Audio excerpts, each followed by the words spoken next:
Let's call this meeting to order. The time is 5:34 p.m. Roll call, Mr. Bailey. Here. Mrs. Dean. Here. Mrs. Johnson. Mrs. Martin. Here. Ms. Miller. Somebody's coming in, not a board member. Mr. Osowski. Here. The chair is here.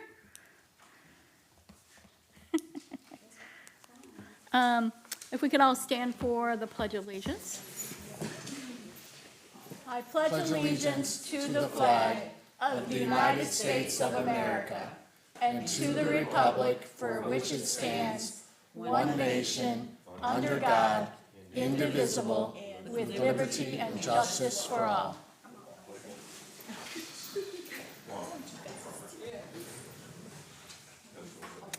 All right, we'll move on to President's remarks.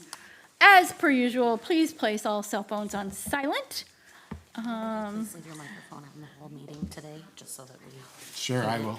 Oh, yeah, had some issues with I that. do sometimes Just turn leave it it off. on the whole. Okay. Yes, ma'am. All right. As per usual, please place all cell phones on silent. Can I get a motion to adopt the agenda of the August 4th, 2025 regular meeting as presented? Moved by Mr. Osowski. Is there a second? Support. Seconded by Ms. Dean. Is there any discussion? Hearing none, all in favor say yes. Yes. Opposed? Motion carries.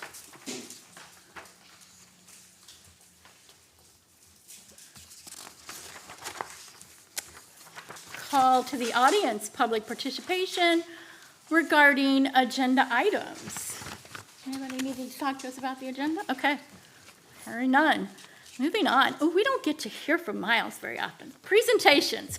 Preventative Maintenance. Miles Thomasaitis, Director of Buildings, Grounds, Transportation, and Security. You got a lot of stuff you do. Especially depending on what day it is. Yeah. Jack of all trades, right? Today I was delivering Where You Belong signs. Oh, see? The Where You Belong program signs. The Where You Belong. I had my shirt on and with the art Where You Belong on the back of it, and somebody's like, I like your shirt. I'm like, Redford Union, Where You Belong. Mr. Witt asked me to come and speak to you guys today, guys and ladies and gentlemen, about our preventive maintenance program and the things that we attempt to accomplish throughout the school year, actually throughout the calendar year, not just the school year. I did provide you a spreadsheet with an example of a lot of the different things that are on our preventative maintenance schedule. There are other items that aren't on there. When I came into this position September of 2025, we were using a program called School Dude for our maintenance work, our preventative maintenance work. It was somewhat lacking. I switched at that time to FMX. FMX, we process all of our work orders. We process Bless you. our preventative maintenance. And I hear stuff from Dory all the time about it. Can I get an amen? We've also added some different things to it. Actually, Ryan Kinnick, our IT coordinator, is now also utilizing FMX. So there's a whole bunch of other preventative maintenance things that he's added on there.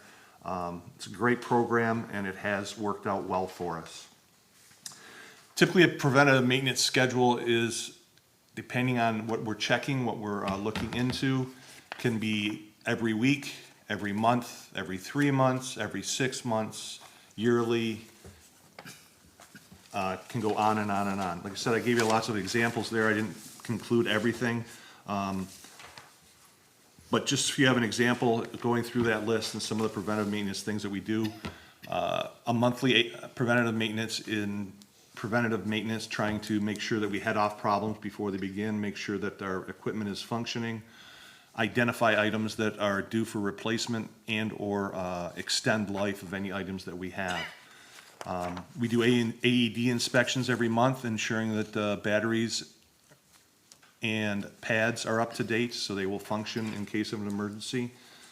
We recently did some upgrading as the AEDs we had in stock, they were no longer making parts or pads for.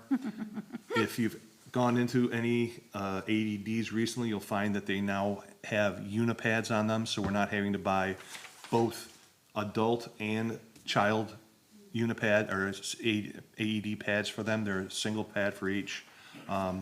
Those are also set up through the internet, through the Wi-Fi in the buildings to send out signals when there are problems with them. Well, that's kind of cool. A yearly preventive maintenance thing that we do is floor stripping and waxing. Obviously, with the bond projects that have gone on here recently over the last 3-4 years, we've eliminated a lot of the hallways from being stripped and waxed. We still have most of the classrooms that need to be stripped and waxed. This room is due for this month. We've held off in this wing of the building because summer school's been taking place. And that's the waxes. And we'll get this whole wing done. We're progressing nicely on that already this year. We do roof inspections in the spring and in the fall, looking for obvious signs of leaks, punctures, gunshots. We have found those. Bullets go up, they must come down somewhere. Making sure the scalpers are cleaned out. We don't have a large amount of debris on the roof. Those inspections are followed up by roof cleaning. Simple matter of someone getting up there with a blower and/or some rubber gloves and a bucket, just like cleaning out the gutters in your house. Boilers are inspected yearly also. We have CSD1 inspections that are done to certify all the boilers in the building. We've gone through those already all this summer, taking care of those, as well as backflow inspections are taking place right now. The backflows for our fire sprinkler systems in the buildings and the areas where we do have fire sprinkler units in place. Those backflow inspections have to be done per the state and by the township. The township will be sending us notices. Even though we email them as soon as we finish them all, that they're all complete sometime in October or November, all the secretaries will start getting notices from the township that we have to have an inspection, even though they already have it. We just finished up with all the filter changes from all the univents in all the classrooms. This past week, we finished up with all the filter changing in all the rooftop units, for all the rooftop units and all the air handlers that we have in our buildings also. We do yearly inspections, every 6 months inspections on the sump pumps and the tunnels to make sure that they're working. God, there's just a whole list of other things on here. Refreshing playground mulch. We do annual certifications of our playgrounds. Fire alarm inspections took place last week. Like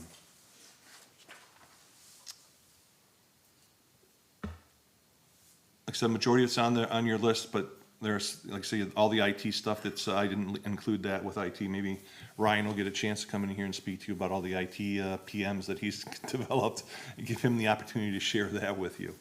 So it is an ongoing thing. Like I said, what we're trying to do is just keep an eye on our stuff, no different than when you change your furnace filter, your AC filter in your house.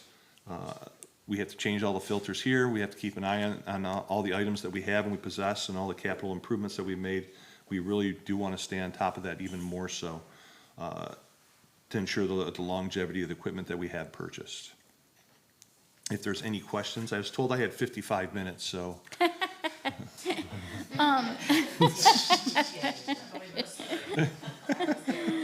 Yeah, no. I don't think so. So like, I see that we do our yearly fire extinguisher inspections. That's Yes. done by our provider of the fire extinguishers. So we go through Fire Systems of Michigan. They come through and certify all our fire extinguishers. We also do monthly inspections with those also. That's what I was gonna ask, is Yeah. do we personally, because like Yeah. I know I have to do that at work, right?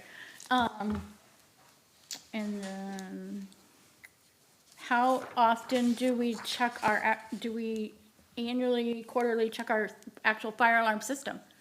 There's an inspection once a year, and then obviously through fire drills 4 times a year. Yeah, It's verified. I do go through and occasionally we'll have errors, but I can see the fire alarm's functioning normally. It's functioning normally if it's online, that's so. why you have tech guys to Yes. fix those errors. That's why you have fire alarm tech guys that know how to do that stuff. Is McGowan the only playground that still has mulch, this playground? McGowan and Keeler, we still mulch. I Okay. did not mulch Beck or Stuckey this year. We have the poured-in surface at, we did the 2 interior playgrounds at Beach also. It's not on the list, but it was done. So I see like old school house furnaces turn on annually November 1st. If we get we move that up, obviously, if we get like a really cold spell in October, do we? So no And different. like Yeah, the same thing with our It's- boilers. It's the same thing with the, I don't think I included it on this list, but we cover our window air conditioners depending on where the weather is headed and where the weather is going. If we have to take them off sooner or put them back on sooner, or if the classroom's not being used, not take them off at all. Right. Yeah. Okay. To the chair, Mr. Bailey? let's see if we can get you up to that 55 minutes. So how often do we check the sidewalks if somebody walks? I don't have a plan or a program in place for that. I know the conditions of the sidewalks that we have already and what we have in place, and that's why we addressed that in the bond. That was one of my big issues that I wanted to adjust with the bond was site improvement, because the sidewalks, I don't need to walk around this building to tell you the sidewalks are in terrible shape. There are Right, you different just already areas know. I know that we have addressed, done a little shaving. But we would be spending an awful lot of money right now out of general fund trying to repair all the sidewalks that need to be repaired. So, of the years that I've been around, one of the things I've noticed is no preventive maintenance routine, right? You could walk around Bowman School and you could see the soffits rotted out. Other people could have seen that before it was torn down. Okay. The doors, all these doors that had to be changed, I'm sure they were showing up problems before we had to replace, whole hallways. Is there any chance that we could put that into the schedule so that if somebody walks the sidewalks, we know they're crappy, but those extra problems? Well, like that, hole at, Hilbert, right, by the rock? Mhm. So the point is somebody seeing this stuff, it's a potential, safety hazard? As far as the doors that we have, I do go around the buildings daily checking. I'm well aware of the door problems, and they've been like that since I came into this position, where a lot of the frames are already rusted out, where it's not just the doors that are rusting, but it's the frames themselves. And that's a matter of budgeting and getting the money to take care of them. Didn't we address all that with the bond? We did not exterior doors. That's part of the newest bond that was just passed. That was another one of the things that I brought up that was presented within the bond application, was exterior entry, exit doors. So we did address it at the secondary campus. I've done some piecemeal doors in different places through buildings, those that are in the worst shape. But there is a calendar for just checking for paint and everything else to try to extend the life of the doors that we have as best as possible. And like I said, when doors are come across that are just beyond repair, unfortunately, we've had to use our general fund or our operations budget to try to replace those. Go ahead. So I was here when this door here on high school, the wind got it and swung it back, right? Okay. And it's just recently replaced. It was damaged. So the thing is it possible that this stuff can be identified on a routine basis? We may not have the money to replace it, but we know it needs to be replaced, and when money comes available, it can be, maybe Other than my first, going, second, third, we, fourth. I could put that into the FMX calendar without any problem. But I also do count on my people working in the buildings, staff, tell you when not only there's for an me, issue. to make me aware of issues, and let me know when things are out of whack, certainly. So that includes, windows, doors. You say that the playground inspection gets done, which is by law, right? Yes, depending on the age of sidewalks. the students in the building.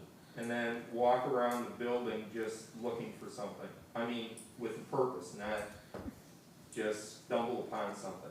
Again, that problem with the sulfates, the rotting out, that just didn't happen in a day, or a week, or a month. More than likely, there's lack of paint or lack of replacement. I'm lack not of familiar with, I haven't been in Bowman in a long time, Mr. Bailey. Well, it's been torn down for a long time. I do go around and view the 10 buildings. years. I do go around and try to keep At on least. the different things that are going on through the buildings, so that is something I do daily. That is something I do daily, and it's not, I don't just do it just to drive around in a circle.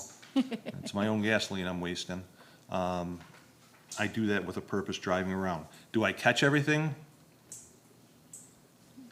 I look for You're one- specific You're one things, person, you can't. but I don't catch every single little thing, no. So the reason I asked that it's being done on purpose, right? Yes, So when I came onto the board on the west side of Hilbert, there's some holes going into the ground, pipes, right? They're uncovered.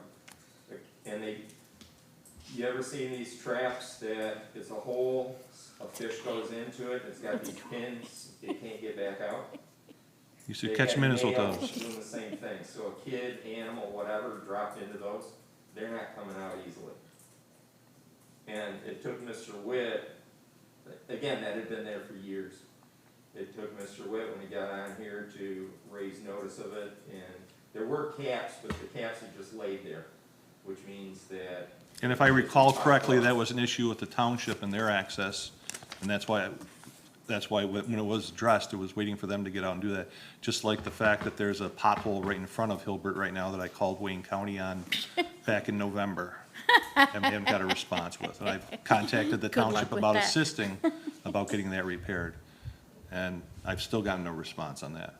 But no, I understand your frustration or your thoughts, Mr. Bailey, and I do appreciate them. I certainly can add those in there and make that part of a regular rounds of the staff.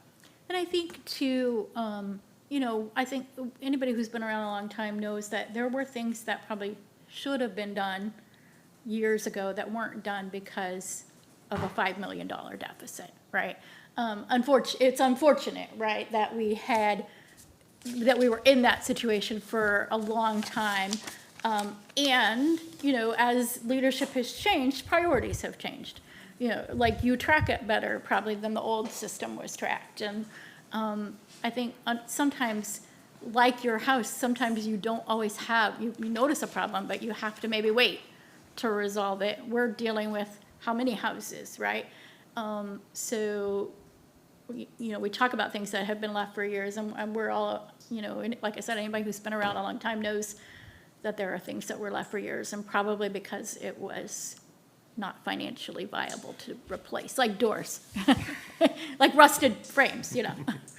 It's unfortunate that we're faced with this many doors replacements because of, you know, circumstances that we just didn't control. To the chair, Mr. Bailey, and then, Ms. Martin, go ahead. okay, Mrs. Martin. Thank you, Mr. Bailey. I was gonna ask, about the elevators. Are all the elevators working? All the elevators, both of them are working. I'm like, how many do we have? I know there's one in Hilbert. So they've gone through the testing. We have our regular that's right. service done with them through MEI Elevator. We do the inspections all the time. The inspections, as far as my staff is concerned, is going in there, making sure the track's clear, it's clean, they function, they go up and down. MEI comes out and does the load testing, the 3,000-pound load testing. The state of Michigan, after the pandemic occurred, changed their policy. What used to occur is they'd come out for yearly inspections. They would come out, inspect, send us a bill, give us an elevator certificate after we paid the bill. They changed their MO to where now we pay them for the elevator inspection. They come out to do the elevator inspection at a later date, and then they sell us the inspection certificate. We paid them for our last elevator inspection a year and a half ago. And no one's came out. Haven't seen them yet. Wow. Wow. So maybe we need to talk to. No, they sent me an email so I could post the email in the elevator that said I sent the payment in. Oh, yeah, that's great, we paid for it, but that does, that's assuring, right? Can we use them without having their certificate, or are we not? We could still use that, yeah, that's what the email said. Which basically says to me, That's basically encouraging. says to me that they're just looking for the money. I know, I will say, I heard a couple years ago that, did I turn this on? think my battery died, Jackie. No. Hold on. Okay, yeah, that's what I was gonna say. I heard, had that several years ago, that it was, like, people who are actually trained elevator inspectors, 4 or 5 of them. right, that they have a hard time, Well, I don't think it, right, they don't, subcontract, like we do right, everything else. it's, I think it's that young people aren't going into the trades, right, like It's that. good money in elevators. Yeah. work. It is. Yes, because, certainly like, is. I heard it, that it was Yes. like a hiring commercial, like, we'll pay you and train you, and we'll give you like this signing bonus, so maybe my son needs to do that instead of, yeah, so, sorry, okay. So I guess that's Another why it question? takes so long. Yeah. Yeah, so, the thing I'm trying to get across is this is a repeating situation within organizations. The township had the same sort of thing. It came to light when Kovalars would have the budget review, and she'd go page by page. The firefighters union came in and said, we're not even checking our respiratory equipment. It's supposed to be a yearly certification. So, to get over that, if it's routinely done, and the expectation is at least somebody puts their eyes on it. And as I said, Mr. Bill, The issues don't get missed, and we end up with a kid damaged or something, you know what I mean? Yeah, I certainly can add that in, that it have to be a conversation, and I don't.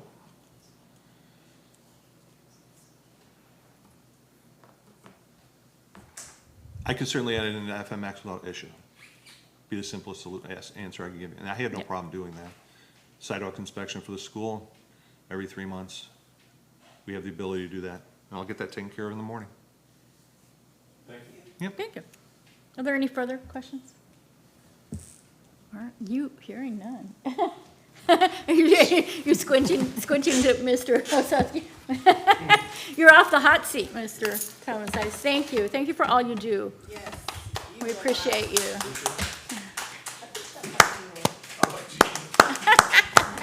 We appreciate you. the live trap? Uh-oh. Oh, those little boogers. They're like, they're cute, but man, they're bad for your, all right. It's like those cute little chipmunks that chew things up that are adorable, but man, they're so bad for your property. All right, moving on. Superintendent's communication. Mr. Witt, you've got a lot of stuff. Yeah, we'll try to go quick. Good 5 evening. minutes. The Maisel Trust Cipriano Safety Award. I just wanted to notify the board that we belong to the Maisel Property and Casualty Liability Pool. And wanted to let you know that we were one of 5 districts, I believe, that were recently recognized this year as recipients of the Cipriano Safety Award. The award is actually named after a former business services director in Dearborn Schools, who was there from July 2000 to 2012. The award criteria includes, and this is another one that dovetails right into Mr. Tomasitis' efforts. The award criteria includes evaluation of claim frequency, loss ratio, member attendance at meetings, and safety efforts and implementation of controls. And they do a calculation, and we were one of 5 recipients of the award this year. So I just wanted to, I attended the annual meeting in July of Maisel, and I wanted to show the nice little award that we got. Yay. We like awards. Yes. So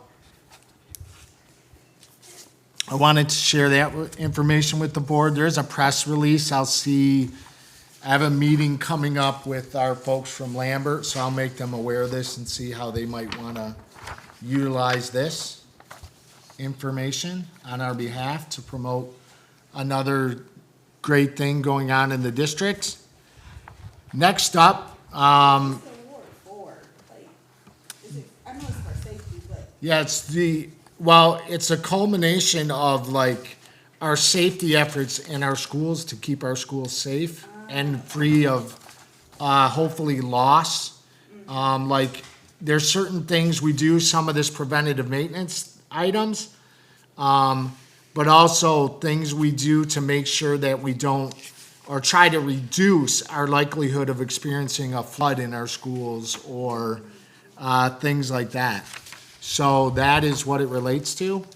And, it does dovetail in nicely with the presentation on the preventative maintenance aspects.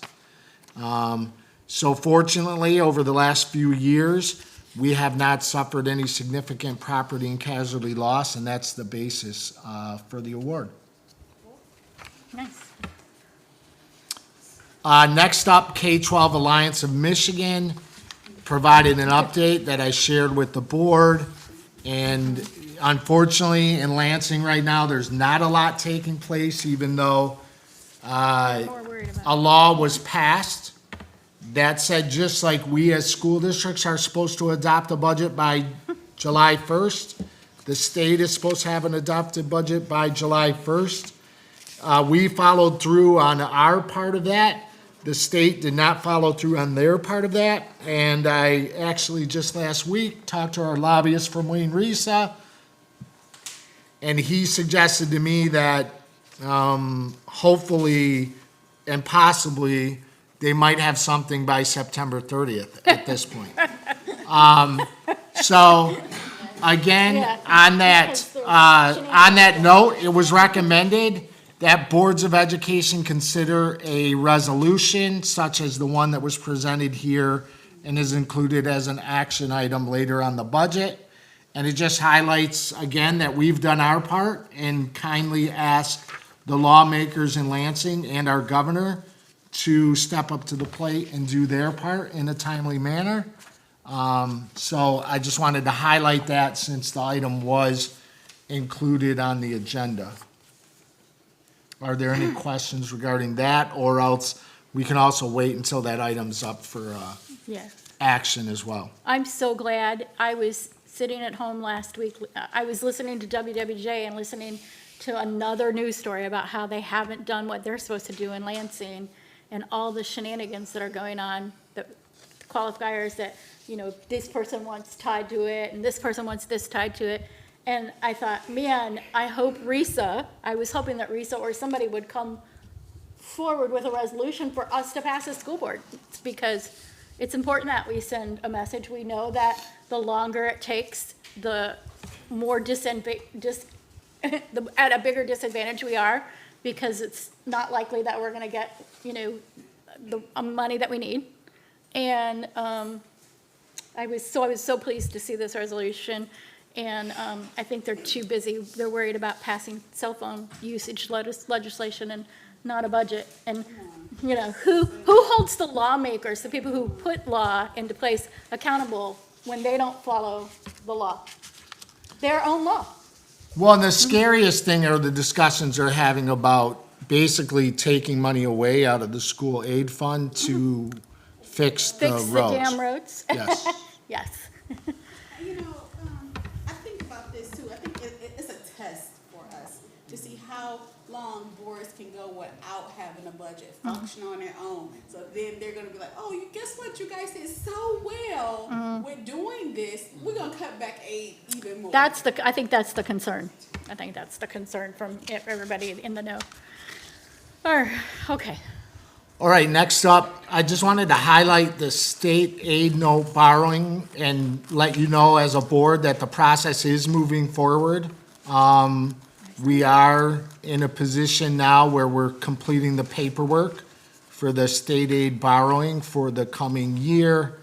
And I wanted to report, and Terry, I'm gonna put you on the spot because this is actually not, this percentage unfortunately isn't in the information.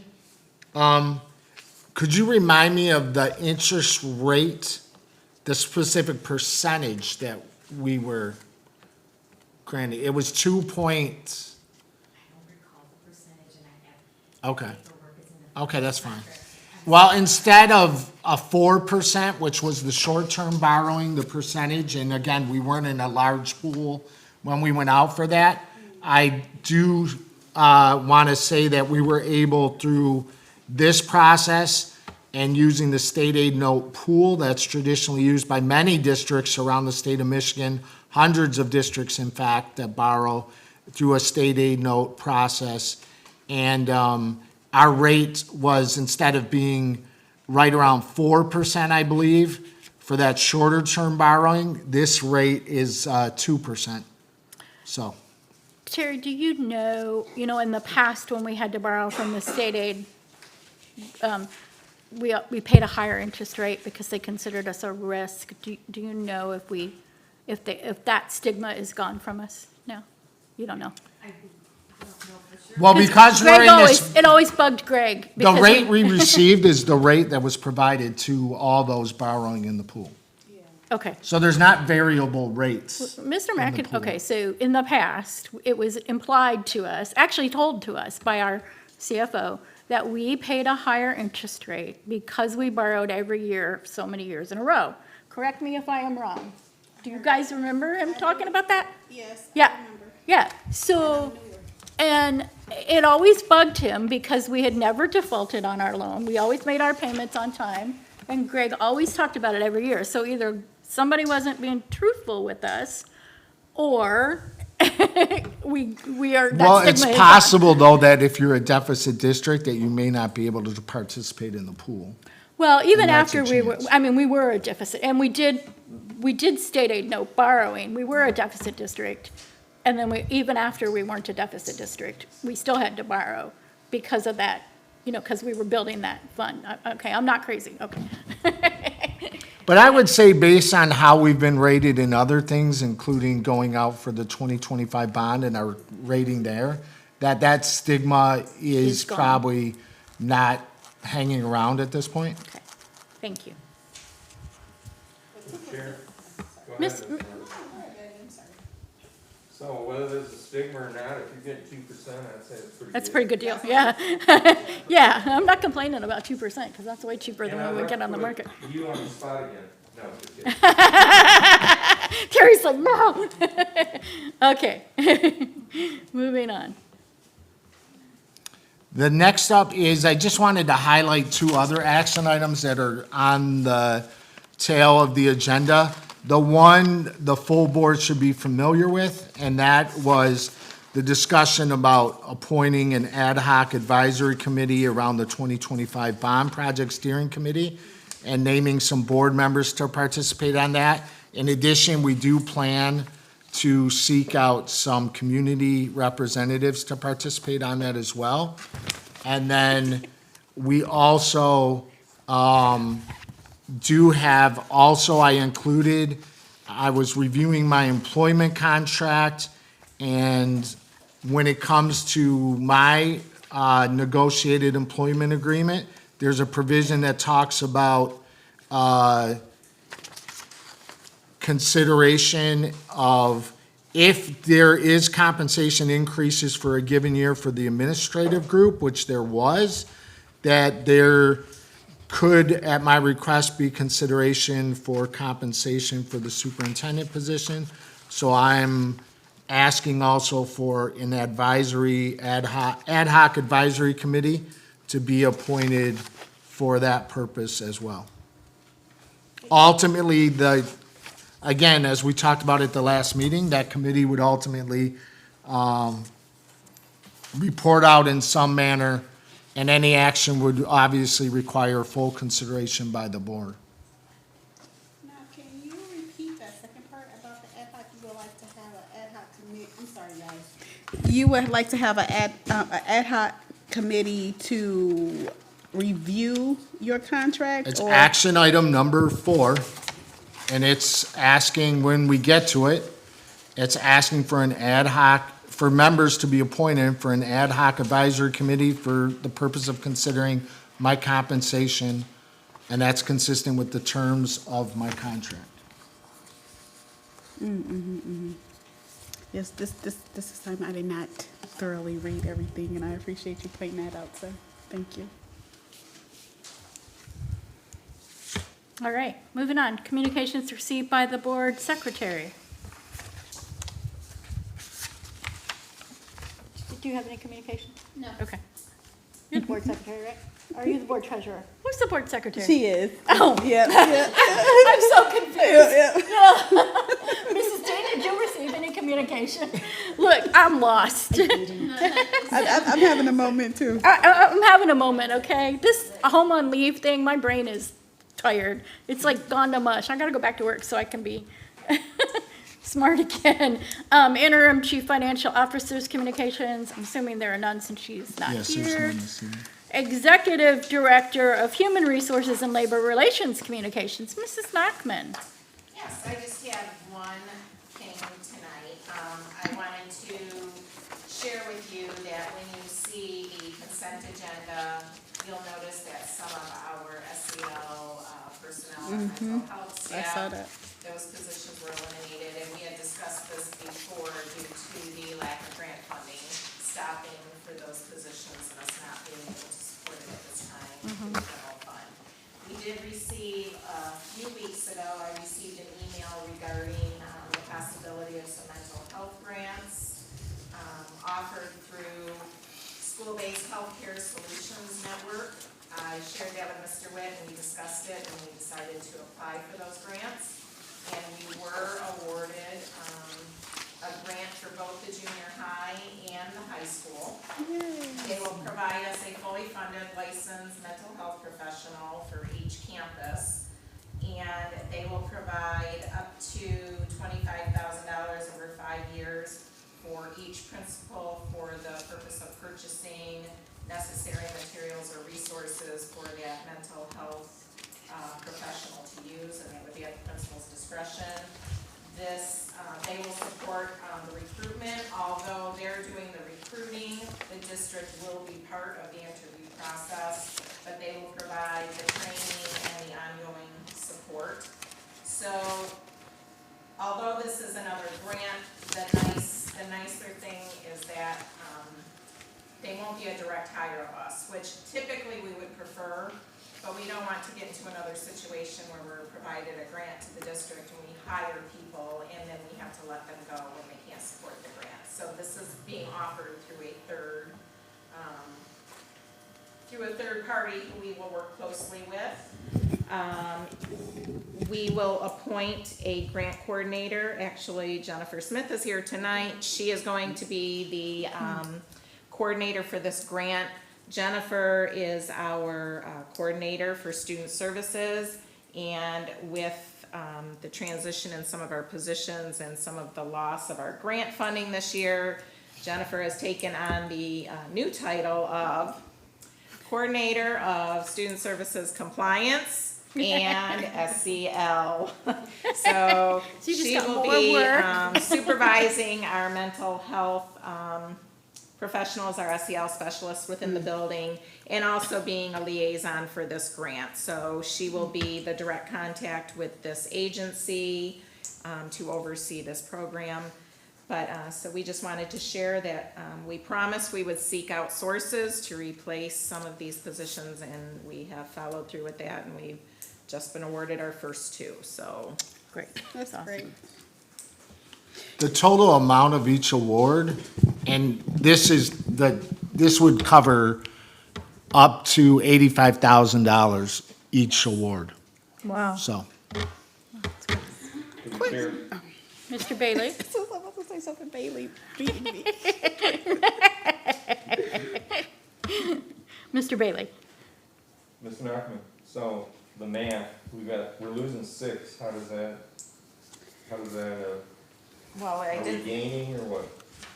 we've lost 6, if we've lost 6 mental health professionals, we've just received 2 back. So we've lost people that were paid through a grant that we could not support. We don't have the grant anymore. We couldn't support them through the general fund, so we've had to apply for other means to replace them. So we're not back to where we were, but 2 people to support our secondary campus is better than None. no people. to So support. the bottom line is, we're still short 4 compared with the staffing we had.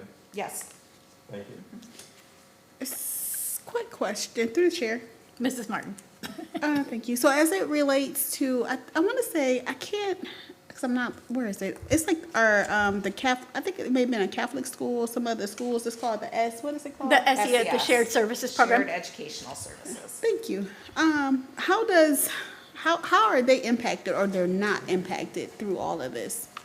They are not, because, although we employ them and we provide their paycheck, we're receiving funds through SES.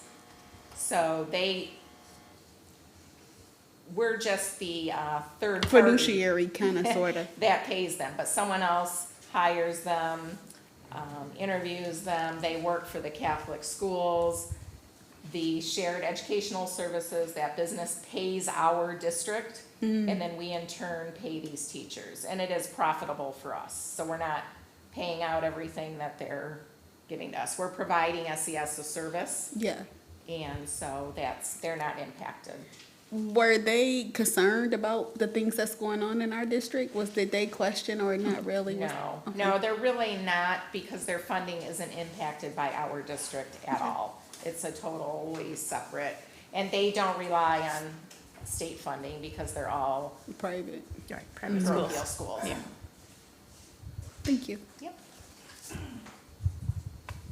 Are there any further questions? All right, moving on. Executive Director of Curriculum and Technology Communications, Mrs. Crenshaw. I just wanted to give a quick update on the E-rate switch replacement project you all approved a few months back. We were waiting on the USAC to approve the funds, and they finally did that. So we have moved forward with ordering all of the parts and all covered. As soon as they get them in, they will program the switches. And then Ryan has done such a great job cleaning up the tech closets that they should be able to go in, pull out the switch, plug the new one in, and swap them out one for one. So we should stop running into these switches that keep going down, and we're replacing one at a time. So, I believe that we're actually all covered. We'll bill E-rate, and then we'll just have to pay our remaining portion that E-rate doesn't cover. So we're moving forward with that. And then I also wanted to let everyone know that summer school is finishing up this week. Secondary campus will be done on Thursday, and the elementary program will be done on Friday. We're taking 129 students to the Tiger game on Wednesday for having 70% or better attendance at summer school this summer. So we're pretty happy with that. We're finishing up all of the numbers and all the stuff for the grant. We have to have that all in by the 22nd, so we'll update everyone again once we finalize all of that information. I don't know, based on how their figures go with their percentages, I haven't really understood all of what she's doing yet. So as soon as I understand what she does to figure it out, if we get the full funding or only partial funding, I'll let you guys know. But as it stood, she came for a tour 2 weeks ago, I believe it was, and she came with our person from Summer Discovery, who oversees our grant, came with a representative from United Way and someone from the Balmer Group, and they were very impressed with our elementary program and just couldn't believe how great it was to see all the kids. And we had cone ice here at the time, so they were extra excited because they got some cone ice. So started off the meeting well with the cone ice. So we were very happy by the time they left. They were very impressed with everything. So those are my updates. Thank you. For the chair, Mr. Bailey? Ms. Crenshaw, Yes. we have 129 students. No, we have about 140 that attend. I think we're up to 175 at one point, but they come and go as the summer goes. I think our highest attended day was about 175 or 78. Then we kind of shift throughout the summer as vacations happen. But that kids- was just at the But- elementary level. Yes, correct. But 129 kids were here for 70% of the time or more. And most of them are here for more than that, so. So this program ranges from what age group? Incoming kinder through ninth grade. And the Ballmer Group, that's BALMER. I think it's BALLMER, correct, Jason? 2 L's? Well, I think it's one, Might be one. I don't know. Thank you One very of much. but maybe Yep. it's two. I don't know. I'd have to look it up. Thank you. Moving on, future workshops, you all can see. There's a good list here. I think that list continues to grow, which is a good thing. That means we're growing. Take note of September 16th is board self-assessment. And I believe, we talked about that, so we're finally actually getting it done. And then after that, right, we talked about board norms and protocols, so sometime after that. So there's some really good things there. If there's something you're not seeing that we need to add, please let us know. We will add also another item that will be added. I just don't know where to fit it yet because of some other discussions we need to have. But there will be an update relative to some of the items that Board Member Martin requested relative to the office referrals and/or suspension statistics and things like that. Just late last week, Mrs. Crenshaw and I were reviewing some of that information, but we also want to review it alongside our building administrators who are still a couple weeks out from returning to work. Awesome, thank you. All right, okay, moving on, consent agenda. Can I get a motion that the Board of Education approve the consent agenda items as presented? Moved by Mr. Osowski, is there, seconded by Mrs. Martin? Yes. Is there any discussion? To the chair. Yes, Mr. Bailey. Under separations, we have 2 people from the general accounting office. I was gonna ask the same question. Do we have anybody left in accounting now, Yes, we do. We have. other than Terry? We have a new payroll person. Both of these are third party though, so that is why they are not listed as new staff for us. So we have someone by the name of Lorraine Len, who is taking over our payroll responsibilities, and Jennifer, why can I never remember? Cosper, who has taken over accounts payable, and then Maria. And so we do have 3 people in that department. So these new people are third party, you say, right? And they're not our people? They're not. How long were these people that were letting go in these positions? About 4 years. And that the only reason is because we hired the third party? Because it was a significant cost savings to move to a third party, and there were also performance concerns relative to both individuals. That's what I figured.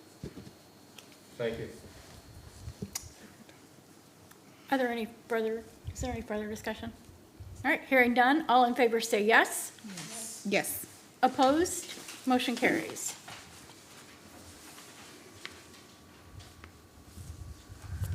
All right, action items, special consideration, non-consent agenda action items. Number 1, resolution on fiscal year 2025-2026 school aid budget delays. I will read the resolution into the record, and then I will ask for the motion. Redford Union Schools Board of Education resolution on fiscal year 2025-2026 school aid budget delays. Whereas Michigan's Constitution requires the Michigan legislator and governor to pass an annual school aid budget for the exclusive purpose of funding public education. And whereas Governor Gretchen Whitmer signed Public Act 160 into law in 2019, which states that the legislator must pass and present general appropriation bills for the upcoming fiscal year to the governor on or before July 1st. And whereas local school districts in Michigan are required by law to pass their own budgets for an upcoming school year by July 1st. And whereas the Michigan legislator has failed to meet their July 1st legal deadline to pass a school aid budget appropriation bill or make any meaningful progress toward doing so. And whereas the Redford Union Schools Board of Education was forced to adopt a budget for the 2025-2026 school year without key funding information due to the ongoing lack of state budget, and whereas the fiscal year 2025-2026 school aid budget continues to be delayed by political battles that are unrelated to school funding or the needs of our students, and whereas the ongoing delay in funding certainly has already impacted our ability to best plan for the support of our students' needs and deserve in the upcoming school year. And whereas every day the budget continues to be delayed by lawmakers will only worsen the negative impacts on our schools, staff, and students this fall and beyond. And whereas comments by lawmakers that suggest the school aid budget can or should wait for other budget agreements to fall into place ignore the critical needs of our students. Therefore, be it resolved, the Redford Union Schools Board of Education is urging state lawmakers to immediately pass a spending bill that fully allocates the entirety of funding meant for our schools in a manner that supports the needs of each and every student in Michigan. Be it resolved further that the Redford Union Schools Board of Education is affirming that school aid funding should not be tied to any other budget deals, including ongoing talks about roads funding. I believe there is a page 2. Good Lord. Whereas Michigan's constitution, oh no, it's the same thing. Okay. So can I get a motion that the Board of Education, at the recommendation of Jason Witt, Superintendent, adopt the resolution on fiscal year 2025-2026 school aid budget delays as presented? So moved. Moved by Mrs. Johnson. Is there- Second. Seconded by Mrs. Martin. Is there any discussion? Discussion. Mrs. Martin? Where would this be going? Where are we sending this to? We would send it to our state representatives. We just, okay, I was just wondering, okay. Yeah, Okay. to our state senators and our legislators, our state representatives, yeah. And I'm also going to recommend, I'll be talking with Lambert, this will be a point of discussion with them as well, to see if there's anything else we might do from a communication standpoint to highlight what's going on. And I can ask, we have a Wayne County School Board, Executive School Board meeting this week. I can ask our advocate, Michael Lapis, if there's anything else we can and should be doing as well. To the chair. Mr. Bailey? Did our, board council review this? No, our board council did not review this. So we And don't- I have no reason to see why our board council would be asked to review this. That wouldn't be a prudent use of district funds. Okay. I know we wanted to send a letter to our representatives in regard to that law about selecting the RISA representatives. And they keep sending this, saying we need to contact our attorneys. And the idea was to contact the reps and ask them to better craft the law, so that's not a requirement, a waste of money. And we had to go to our board council and all this other stuff. So I was just wondering if our resolutions need to be reviewed. Did you say no? No, I see no need why legal counsel would have to be involved with regarding this particular recommended resolution. Thank you. Is there any further discussion?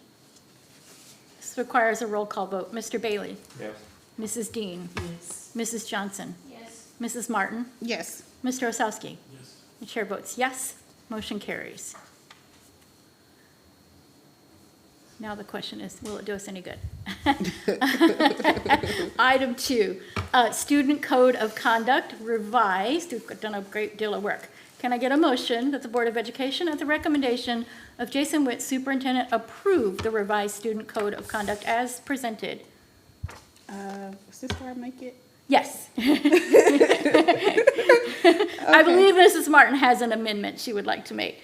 I would like to make an amendment to this particular item. I would like to amend the recommended student code of conduct on page 40, paragraph 3, to change the word must to may. This is where I explain, or, okay.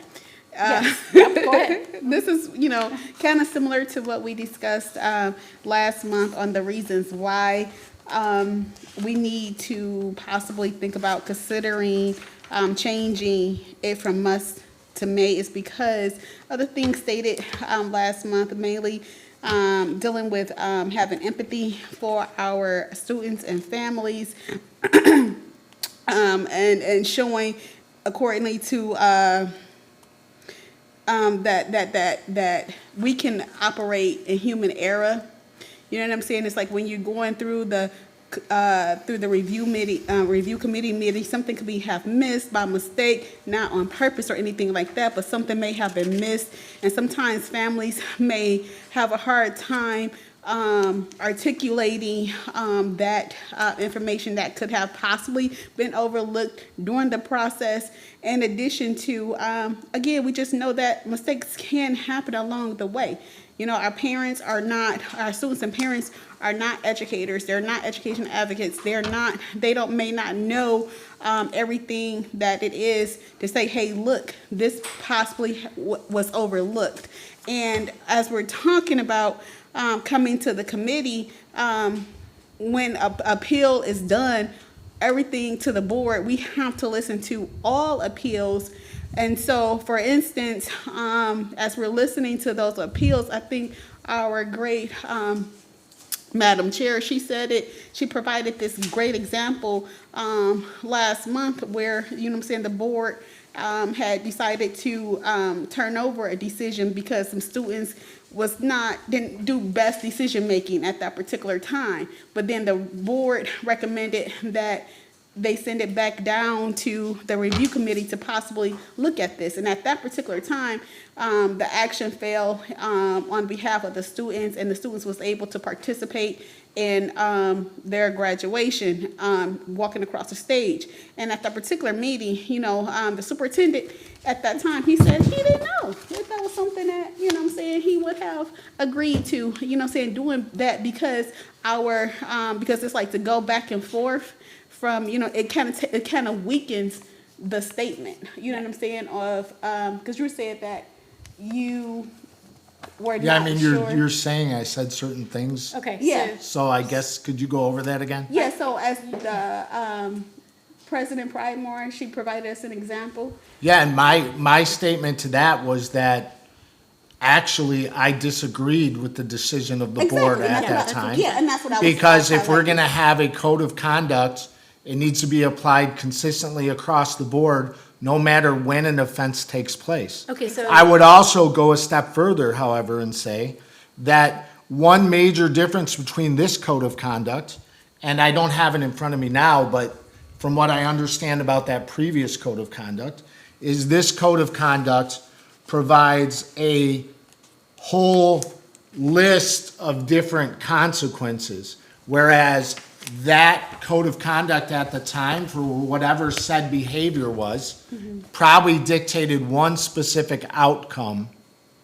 that didn't allow the administration to do anything other than determine that this X behavior occurred, and our code of conduct says Y is the result. Right. The current revised code of conduct provides greater discretion to our administrators, which, based on back to our governance discussion, is where a lot of that decision-making should lie, and so what the current code, or the revised code of conduct puts in front of you is if X behavior happens, the consequences could be A through M, Yeah. or A Okay, through, but so there's a hold on, greater okay, hold on. scrutiny. Hold on for 1 second. Let's I stop wa- for a second Okay. before we go any further with discussion, Right. right? So that okay, so we've got a motion to amend. She's told us why. I Okay. need support to amend so that we can continue discussion. Second. Seconded by Mr. Bailey. Okay, now we will continue discussion, sorry. So currently the motion is to amend page 40, paragraph 3, from the words "the Board of Education must affirm the decision appealed" to "may affirm the decision appealed." Mrs. Martin go ahead with your, and then Mr. Wick.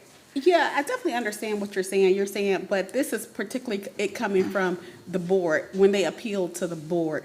And so I definitely understand that there are, this particular student code of conduct, as it relates to all the work that you and your team has put into this, it definitely shows, and it's definitely, 100% better than the previous one. And I'm just simply stating, when it comes to appealing to the board at that particular time, that some things possibly based on human error, like even with today, we had Miles, 'cause I don't want to pronounce his last name wrong, and like when he said that, hey, look, say I don't catch everything, and I know that was talking about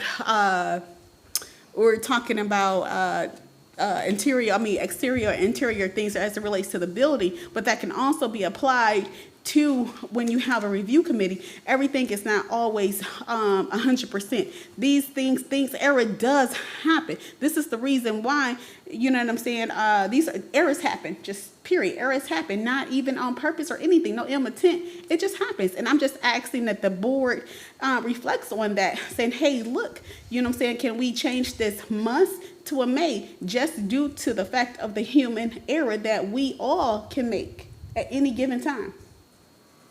To the chair. Mr. Bailey? So as I mentioned before, I stand in support of Ms. Martin for the sake that we're the governance board for the school district under state law. We're limited by the laws, not by where we must do something by the administration. We're here to look at the big picture. We had the MASB come in here and say not to get into the fine points within the district, which is true. We have to guarantee justice, or we should. And I don't see where you can do that, where you're dictated you must when you're the governing board. Okay, but to be fair, the language does not say you must. It does say you must unless certain circumstances are presented. So I just want to be clear, the provision is not entirely as it's being represented. The provision does say that if a student were to present evidence that due process leading up to the decision that's been appealed was violated, or if there was evidence presented by the student that could not have been presented at the time of review. So this is not saying that this is not saying that there aren't circumstances whereby the board would have the alternative to not affirm the decision of the review committee. And I just want to state that so that the provision itself as it's considered is fairly represented. And I'd also like you to remind that the process for such an appeal to get to the board is it would have to go to the review committee, and then it would be first appealed to me before it would get to the board level. So there are two levels of review before any case would actually reach the Board of Education if it's appealed to that level. And, I would say that as it relates to, to that it's on the family to show that either something was overlooked during the due process. And what I'm saying right there is that families may not know all the steps that there is to be able to present. Because before you get to the community, the actual committee, there's many things that has to take place. You got to review evidence. You got to talk about this. This is just before a child is suspended. It's a process. It's just not the committee. Okay, this happened. Boom. Now you're at this committee. It's a whole thing just to get to the committee. The onus would be on the student and the family to show that something what could have been possibly overlooked. And by our families not, in some instances, some of our families, not all our families, may not be able to articulate that. And that's why You know what I'm saying? And then also I gave an example of if something did make its way finally to the board, and we're listening and we're listening and we're saying, hey, look, you know what I'm saying? Is this an actual act? Should this thing be occurring? And we may have some questions, even though everything could have been done perfect. No rights was overlooked, no evidence, everything was done 100%. And as a board, we're going through and say, well, maybe, you know what, this particular thing may just be a little bit, it doesn't, you know, for whatever reason may not sit right with the board at that particular time, or whoever the board makeup is, and they say, well, let's send it back down to the committee. It gives them that chance. It gives us that chance to actually hear, because sometimes students, we may come up with a case, and the board may be like, I don't know, let's send it back down. At least it gives us that option to send it back to the committee at hand. Okay, so I'm gonna play devil's advocate here for a second, because I'm of two minds about this. I absolutely believe in grace and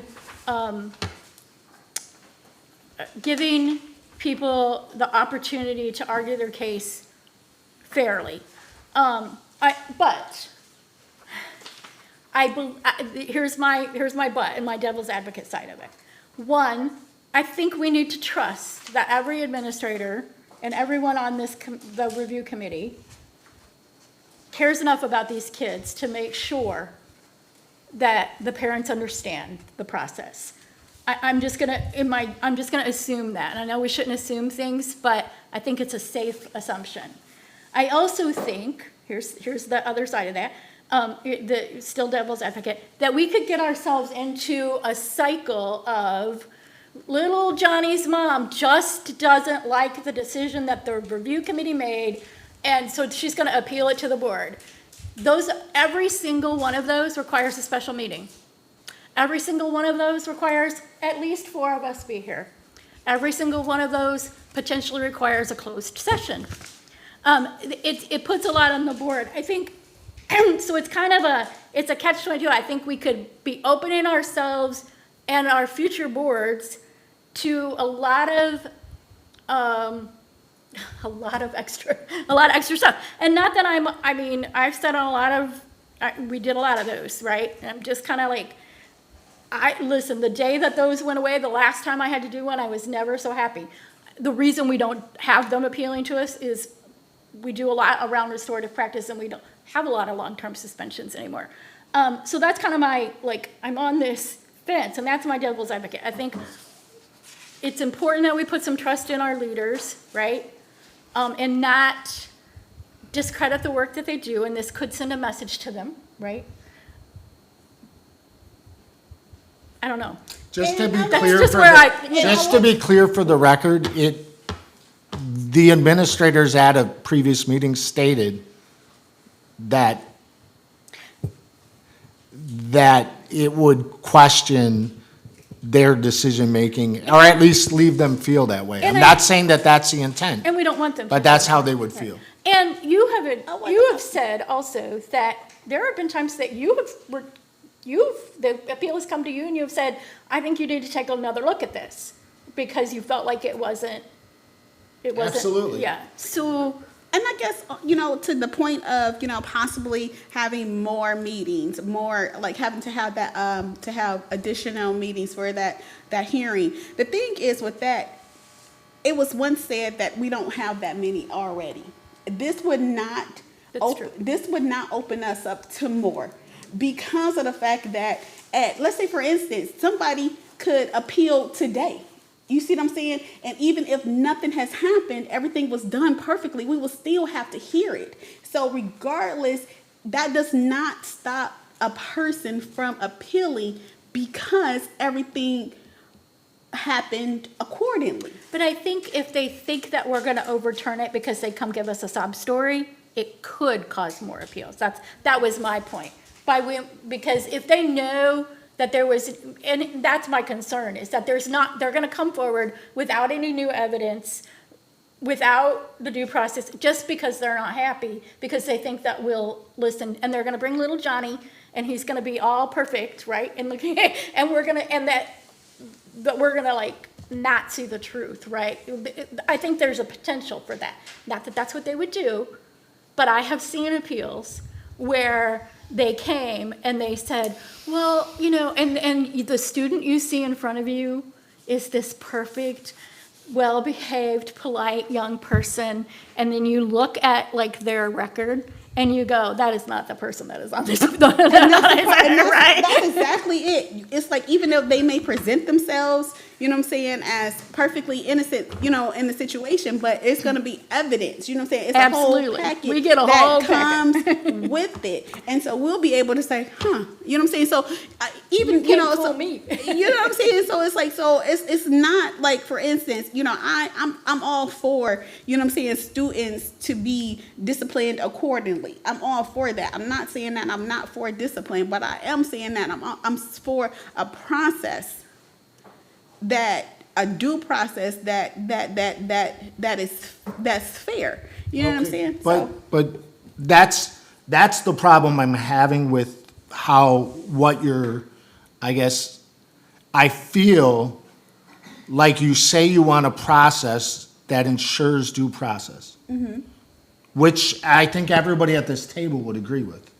However, the provision that you want to change says that if the student were to present evidence to the board that due process was violated, then you guys could But what I'm saying send is it back to the students- review committee. students may not So be able can to I, present that, could I though. please finish? Sorry, sir, yes. So if the language as it's written allows an instance where due process, evidence is presented to the board that due process leading up to the decision was violated, then that, to me, ensures a process that would ensure due process and allow you, if you believe due process to not occur, to make a decision to not affirm the decision of the review committee. So that's built into the language. So I guess my question is, If it's already, Out- I'm sorry, go ahead.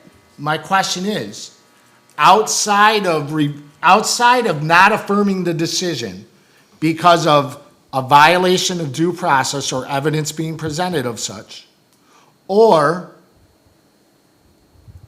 new evidence being presented that wasn't presented previously for some reason, I'm curious to know what basis you would have to not affirm the decision of the review committee and, by that point, the superintendent of schools. So I will say this. We know of examples to where this process did not go accordingly. We know examples. I can name some other people on this board possibly can name some, you possibly be able to name some. I'm saying within. I'm not aware of any such. Well, I can definitely name some. And please do. And so, we have a person here on the board that process did not work fair for. I have clients that come to me that's outside of the district that has also said some things to me. I'm not saying that's 100% right, but what I'm just simply saying, it gives a margin of error. That's all I'm saying. It gives a margin of error. That's it. So who did you have approach you relative to the situation while you're on the Board of Education? I can't talk about that now, but I choose not to. We can talk about it afterwards, but definitely it's a situation. Okay, Mr. Bailey, and then I want to hear from others. Go ahead, Mr. Bailey. So, I look around the room and we've all been on this earth long enough to, Ms. Martin may not be able to address a particular case, whether she wants to or not, but we've seen the justice system work, and some of us are part of groups that got screwed over more than others. So it's not a case where we have to beat this to death. We're in a governing position. It's our role to make doggone sure that justice is fair and meted out accordingly. Ms. Pridemore mentions and I've seen this, of all the years that I've been in government, is I keep seeing this where we're going to create this situation, we're going to be overwhelmed, we're going to do this, so we have to do such and such. Well, why don't we wait and see if that actually occurs and then make changes accordingly? What I'm seeing, again, for governing board where administration says you must, we're negating our role. And I also hear the term trust. In fact, the last meeting, same sort of thing. Now, again, we've been on this planet long enough. We've seen it. The My Lai massacre, we trust their soldiers. But there's got to be people that are providing oversight to that. The Catholic Church priests, same sort of thing. The Mormon Church, same sort of thing. You have to have oversight. Yes, I trust you, but I still want to see what's occurring. So, that's our job. Either, if you know the definition of governance and what that entails, this is our job. And historically, we see how justice has been meted out and how it can be corrupted. We need to make sure that it's fair. And we need to provide that oversight instead of being put on automatic, is we need to be looking at that and make sure it's maintained as being fair to the people that have elected us and the people that are depending on us. Thank you. Thank you, Mr. Bay. I'm curious as to where the rest of the board stands on this. Speak now. I think we need to consider the resolution and see if. Correct, what the- yeah. Okay, so currently the resolution is to amend, I'll just state it out there again, and to change the word must to may on page 40, section. Wait, should we be doing that? Because we're still in discussion. No, we have to I'm not see if hearing- there's support to I'm not amend the hearing any- decision. Is there any further discussion? Okay, so I'm not hearing any further discussion. There might be right here. Oh, I'm sorry, Mrs. That's Dean. okay. It's- No, I want to, No, it's not a big deal. is. I just want to say that I can, just like you, I see both sides, and because there was a bit of a personal connect with me to the whole process, there are lasting implications that can occur, which is what happened with my son. So my fear would be that if we stay with certain language, that there is not the opportunity. And don't get me wrong, I'm sure that, well, let me just say this first. I trust our administrators immensely. I appreciate them, and some of the things that have happened for my son since have been amazing. So I don't want to stay on that because I need to focus on my position as a board member. But I do see, I can just see that there is, that there maybe should be a little bit of consideration for it. And that's just, yeah, that's where I am. thank you. Mrs. Johnson? Mr. Osowski? Okay, all right, so we're going to go to a roll call vote to amend the Student Code of Conduct to say may. Mr. Bailey? Yes? Mrs. Dean? Yes. Mrs. Johnson? Yes.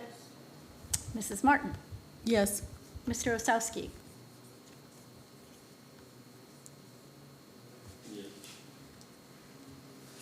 And the chair will vote yes. All right, so the motion carries. It will be amended to say may affirm.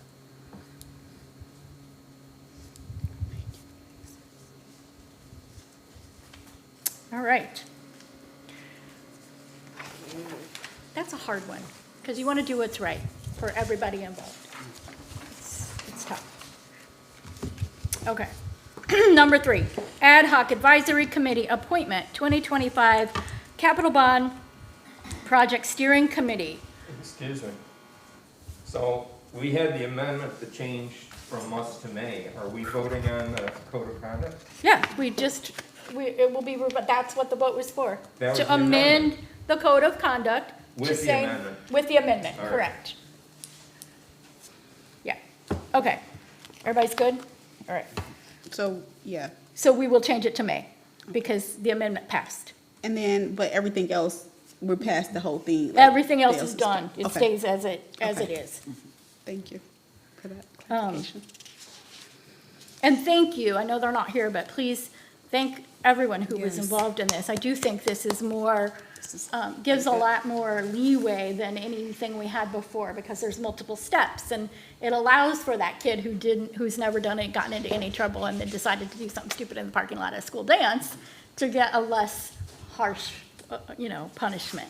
All right, Ad hoc Advisory Committee appointment, 2025 Capital Bond Project Steering Committee. Whew, okay. Can I get a motion that the Board of Education approve? And we need 3, and we need to keep in mind, I thought we was doing 2. I think it should be 2. It's been 2 in the past. Because that's what I think was presented. We did talk about 2. I think, Yeah. okay, so let's go with 2. Okay, can I get a, Tell you. I'm sorry. Okay. Do you think it needs to be 3? Here's my. Well, I can tell you, Because you presented on it. You gave us options. You gave us like 1, 2, I'm and 3. fine with 2, it doesn't Okay, matter to me. here's my concern with 3, and I'll just get it before we go any further. I know committees are traditionally 3. My concern with 3 is if a somewhat stubborn board member chooses to just show up at these committee meetings, we potentially have that problem that we've had in the Well, past. these meetings won't be posted. Okay, So we're going to keep 3. Keep 3. To the chair. Mr. Bailey. So again, I've given it to you multiple times in terms of the Dana Nessel handbook. We're not abiding by the Dana Nessel handbook, Mr. Bailey. What are you abiding by? We belong to, Mr. Bailey, with all due respect, That's why. we pay membership dues this board pays membership dues to MASB. Yes, And MASB facilitator, 2 weeks ago, 2 weeks ago, told you what MASB's position is relative to advisory committees and how many people can be present from the Board of Education at such meetings. And so when I hold an advisory meeting, I'll just tell you this, whether Dana Nessel tells me to or not, if there are four board members present at the meeting, Got to close it. I will not hold the meeting. So then the advisory committee will be obsolete. But if you want to stand your ground, which you've been apt to do on more than one occasion, I understand that. I'm telling you that as someone who's on that committee, the meeting won't be held. and I'm telling you that there's indoctrination and there's state law. You are not following state law. And Mr. Bailey, are you an attorney? we have never, I'm not. Are you an following attorney? Either, but I changed Are my you an attorney? Because I am. Yeah, And I'm telling you that as someone who practiced education law for a number of years, that we have always advised our clients throughout the state of Michigan, when I was in that role, the same and inconsistent with the advice that's provided by the MASB. So this is not something that's just unique to MASB. This is something that education attorneys, including our own education law attorney, advises. okay, we'll keep it at 3. And we'll just address it if the need So arises. what about, you can't keep all 3 schedules the same? I think, What do you mean? Like, I mean, we if may so- say if at somebody 1 o'clock, can't- You may be meeting at 1 o'clock on a regular basis. The intention, so going back to the format, I guess, that was described, the expectation I have is that more often than not, if not every time, this meeting of this committee, I imagine, will be scheduled in conjunction with either a board meeting night of a regular meeting or a board workshop, and likely to be held 1 hour before the start of said meeting. Okay. So if our meetings consistently start at 5:30, the idea is not to add an extra night to everybody's schedule when at all possible. And so we would look to schedule these meetings to run from 4:30 to 5:30. And what's the expectation? What do you mean, what's the expectation? What's the expectation? What are you hoping that these people will do? It What's the was, steering committee. the steering committee was something that was requested by the Board of Education after some reflection on the previous bond to, I guess, provide Community input. more information and opportunities for more information and more input, both from the board potentially, before recommendations are made, and that's why this is an advisory committee. And so the board members on this committee will not be making specific recommendations. This is to help me make recommendations with additional advisement from both board members and ideally members of the community as well, And that are members of the committee. so the intent is, because in the last process, and I speak from, I think many of us felt that we had no voice as a board, and that our concerns that we raised were unheard and honestly disrespected. And so the intent of this steering committee is to, A, bring a voice, and B, have a better understanding, and C, to be able to raise those questions and maybe have more answers for the questions that sometimes get raised at this table. If we can get to the bottom of some of those, they can provide better answers to us when we raise them at the board table. That's the intent, is to give the board a voice. To the chair. Mr. Bailey? So, there's two groups of people for the ad hoc advisory committee, right? There's people from the board, which I'm assuming this is the motion for that, even though it doesn't say it. It does, that the Board of Education approve. Well, you're right, it doesn't. And but- then there will be another motion somewhere else for the community? No, the No, Board of 'cause we don't Education have- is not going to appoint the members of the community. Let's go back to, again, our presentation They're not, why on aren't they? governance. I will Because we have people for that appoint, in the I will words of our seek trademark. out and review information and select individuals for the steering committee.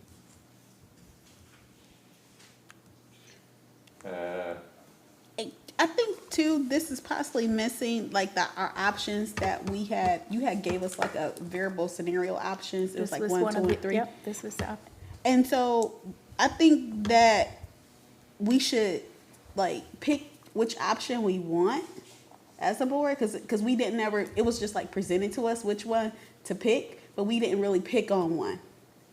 And then that would help us with this one too. That's just my thought. I don't know. so I believe Okay, this but is, the two options were one with the steering committee that had representation from the board and one without, It was which three. was the process we used the last time. the first option was what we did prior to. Right. So the option really is, do we want board input on the steering committee or do we not? And that's, I believe that it was the will of this board that we want input on this steering committee. And so I don't know that we need to revisit options. The option is yes or no. Are we going to be involved or are we not? There is no middle ground on this. I think, Because what those options kind of explained, I don't have them in front of me, but kind of gave a little bit more insight, because we had 3. It's like you had, of course, two had the committee, but one was more in depth. I think one didn't include the community, and one did include the committee. the community. Okay, the thing is, I'm making this recommendation tonight because it seemed to be, although there was no formal resolution or vote, that the will of the board, based on comments made not only at that meeting, but at previous meeting, was there was a desire by a majority of the board to have a committee such as the one that's being proposed that included board representation and ideally representation of the community. So that's why this resolution is here in front of you now, because whether we want to admit it or not, time is ticking. For sure. And August 14th, there's a meeting, another set of interviews. Now that we've selected our architect and engineer for the project, there's a set of 3 firms ready to be interviewed for the construction manager role. And so ideally, the individuals from the board that are named to this steering committee, I would want to ask to participate in those interviews as well, again, for advisory purposes. So We need 3 people. that's the why it's on the agenda tonight in this fashion.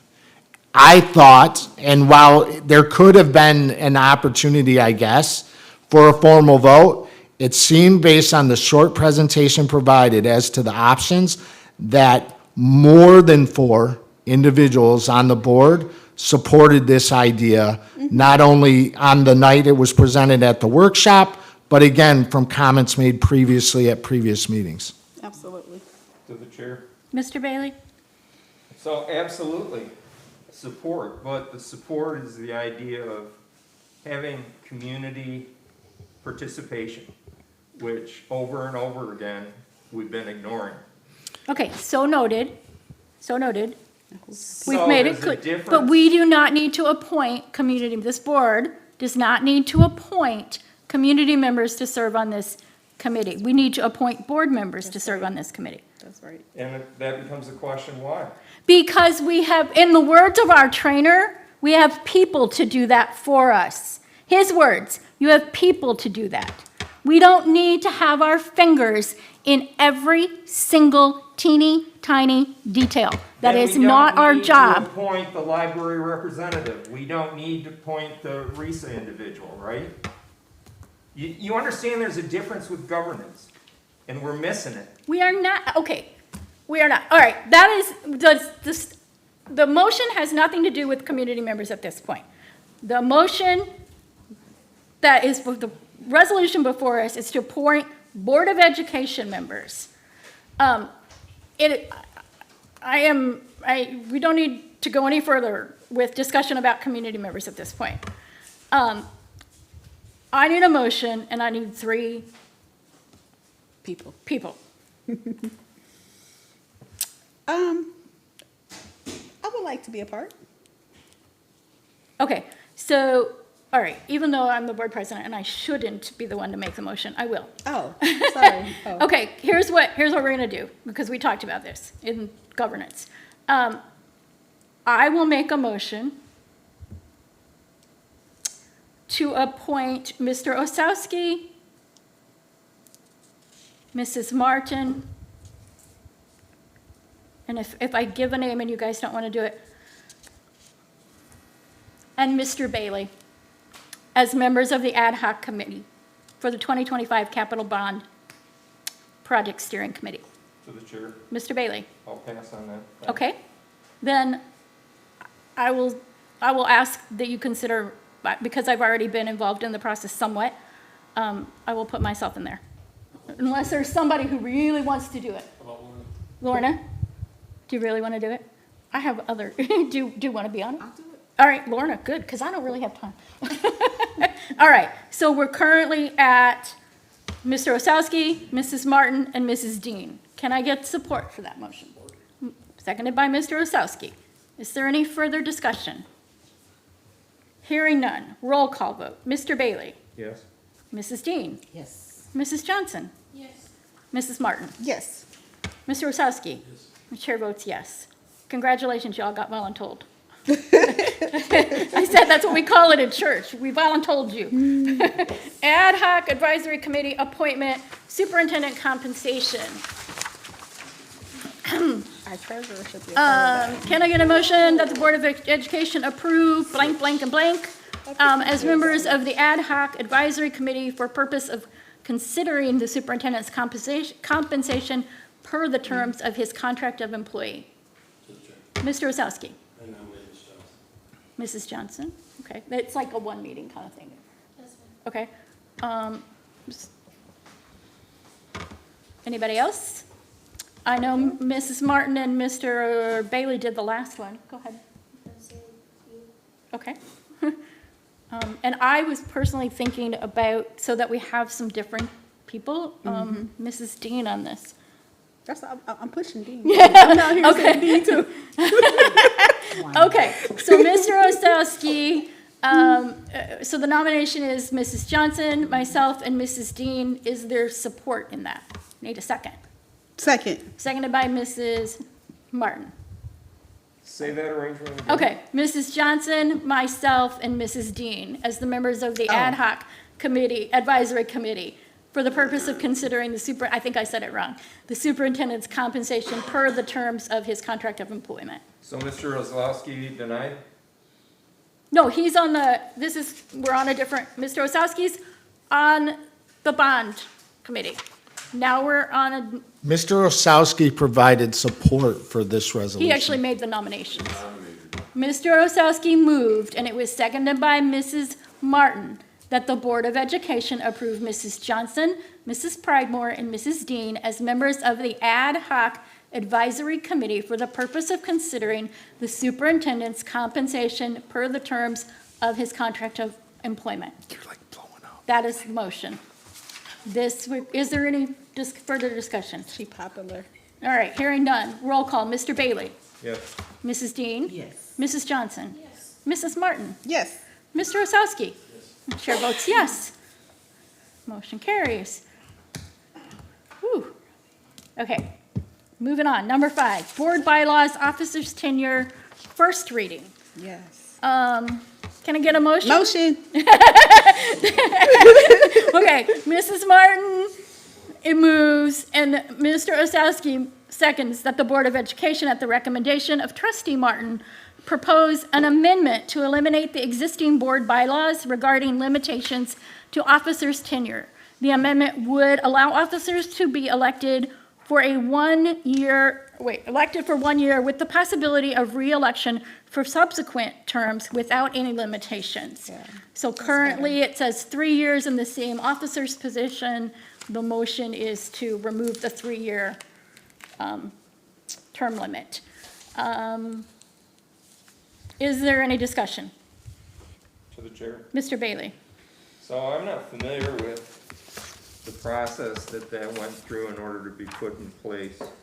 But usually, it's a struggle to get it in there. And then when it is, the reason it was put in there is to prevent hereditary titles just going on for 15 years, whatever. Correct. So I can help you with the process. Several years ago, the board we revamped our entire bylaws and policy book because it was very outdated. It had administrative policies mixed in with board policies. It was about this big. It had like policies from like 1978. And so we, as a board, we brought in a law firm that does this, Miller, Canfield, as a matter of fact, that does this, and we went literally through every single board policy. And at that time, when we got to the bylaws, there was a discussion, this is how it got there, that there be a 3-year term. And it was because of what you talked about. It was because this board had not changed. Honestly, the makeup of the board hadn't changed in, I don't even know how long. And the same 2 people pretty much controlled the board. So that's how it got in there and why it's there, why it was there originally. Are we doing discussion about it right now? Yes. Oh, and I think for me, and I definitely, you know what I'm saying, and I get it, you know what I'm saying, that's a lot of work, you seeing the same people, things like that, I understand why it's there. I guess for me, it's like, when we suspend our bylaws to recommend officers beyond that term, it doesn't feel good to me. You know what Yeah, I'm it saying? is kind of icky. You know, and it is like, dang, you know what I'm saying? And it's like, if we're gonna have them in our bylaws, and we say a thing, it's almost like to our student code of conduct. We gotta stick to it to make it strong. We gotta stick to our bylaws to make it strong.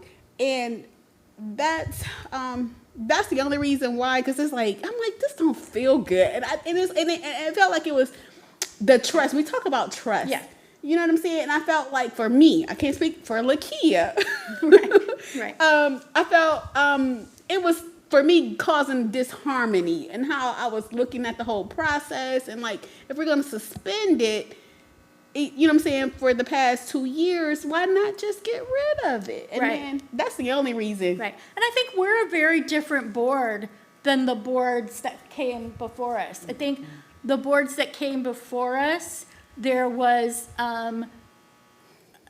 some decisions that were being made on behalf of the board that the board probably wasn't even made aware of. I mean, and there was kind of a thus saith the board president or the board vice president at time. There was a lot of tension among the executive board and the trustees and how things were handled. As a matter, it's so much so that when a new board member had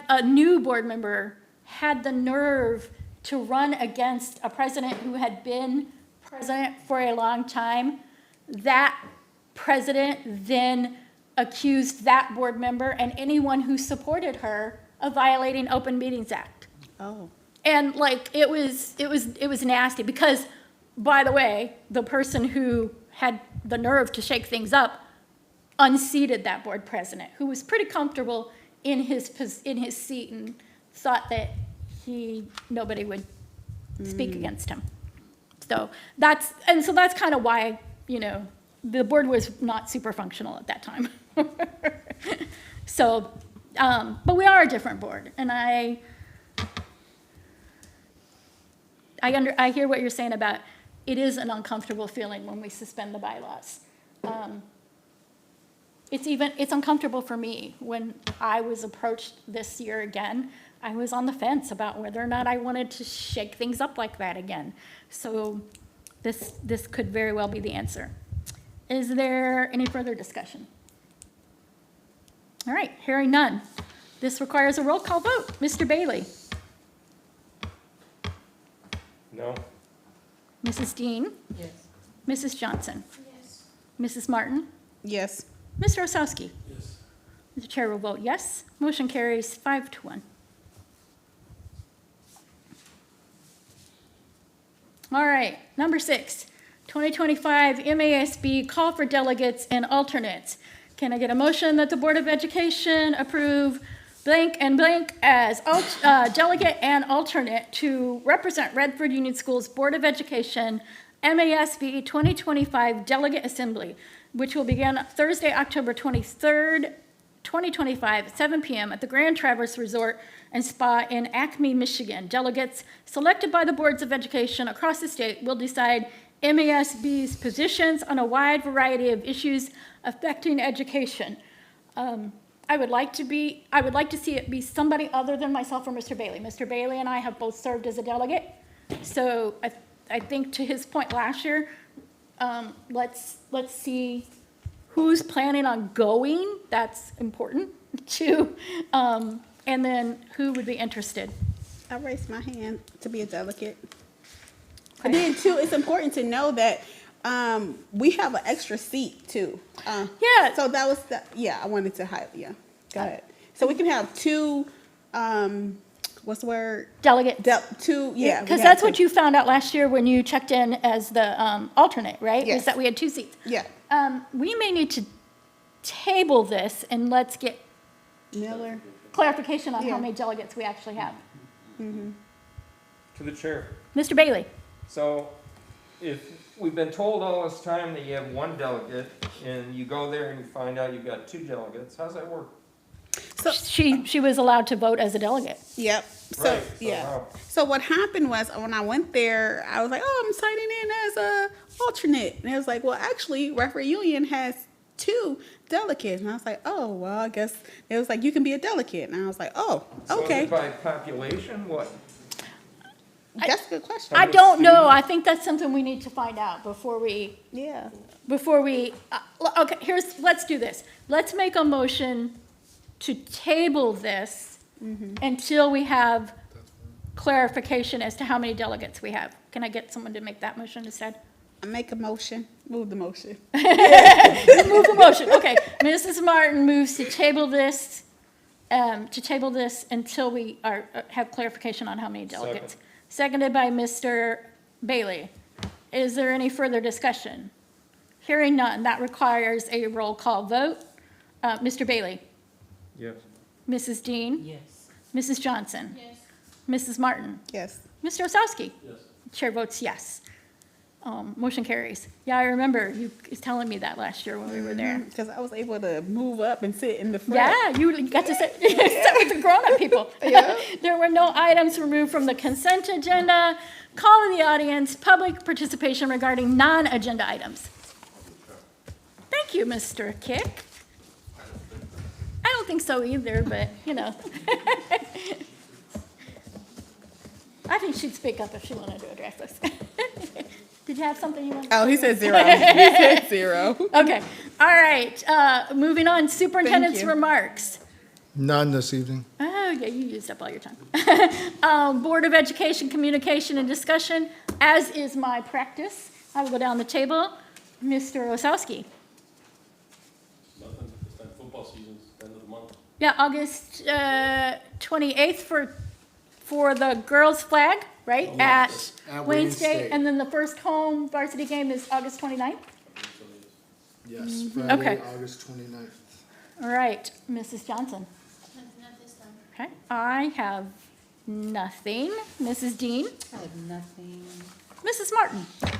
Just in case you guys have not checked out the library, summer resources, they're doing fun, cool things, even like through August, so check that out. Awesome. Mr. Bailey? To the chair. Yes, So, can we get our representative to the library to come? for sure. Yeah, absolutely. We can invite Mrs. McCray. Also, We already said we would multiple times a year, but the invitation has not even been sent yet. Okay, so. So your previous request, once again, Mr. Bailey, is noted. So, there is a response somewhere along the line, right? Mr. Bailey, you requested that said individual report to the board 2 times a year. I said that I would reach out and make sure that that happens. So give me a chance to do it. Thank you. So also, has anybody walked the track? There were concerns about dips in the track and things like that. Now with all the heat, Mr. Bailey, has anybody walked it? the preventative maintenance schedule included that. Yeah, but I'm That was presented at the beginning of the meeting. asking the board. I haven't. Mr. Osowski, have you been down there? Mr. Osowski has. Any changes that you saw? Not too much, just a lot more duck food. A lot more what? Duck poop. Goose poop. There's more goose poop. Yeah, I haven't walked it this All right. Future meeting dates, Monday, August 18th, board workshop. Please note that that is Monday, August 18th, and not Tuesday, August 19th. Here at the 5:30 PM at the district meeting room. Tuesday, September 2nd, regular meeting, 5:30, again here in the district meeting room. And Tuesday, September 16th, board workshop, 5:30 PM in the district meeting room. Can I get a motion to adjourn? Moved by Mr. Osowski, seconded by Mrs. Johnson. Is there any discussion? Hearing none, this meeting is adjourned, 7:22 PM.